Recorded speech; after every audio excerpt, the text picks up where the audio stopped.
బులెటిన్లో మరో breaking news చూస్తున్నాం. మహిళల వన్డే ప్రపంచ కప్ లో అద్భుత ప్రదర్శన కనబరిచిన యువ క్రికెటర్ శ్రీచరణికి ఆంధ్రప్రదేశ్ ప్రభుత్వం 2.5 కోట్ల నగదు ప్రోత్సాహకాన్ని అందించింది. ఉండవల్లిలోని తన నివాసంలో ఐటీ విద్యాశాఖ మంత్రి నారా లోకేష్ స్వయంగా ఆమెకు ఈ చెక్కును అందజేశారు. ఈ నగదు బహుమతితో పాటుగా విశాఖపట్నంలో 500 గజాల నివాస స్థలాన్ని కూడా ప్రభుత్వం కేటాయించింది.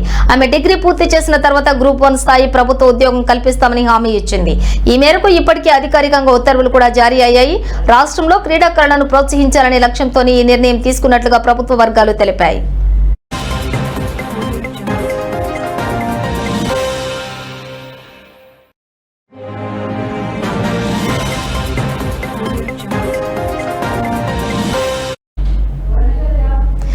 కడప జిల్లాకు చెందిన శ్రీచరణి ఇటీవల ముగిసిన ప్రపంచ కప్ లో భారత జట్టు విజయంలో కీలక పాత్ర పోషించింది. లెఫ్ట్ ఆర్మ్ స్పిన్నర్ అయిన ఆమె ఈ టోర్నీలో మొత్తం 14 వికెట్లు పడగొట్టి సత్తా చాటింది. నవంబర్ 2న జరిగిన ఫైనల్లో దక్షిణాఫ్రికాను ఓడించి భారత మహిళల జట్టు తమ తొలి ఐసీసీ ప్రపంచ కప్ టైటిల్ ను గెలుచుకున్న విషయం తెలిసిందే.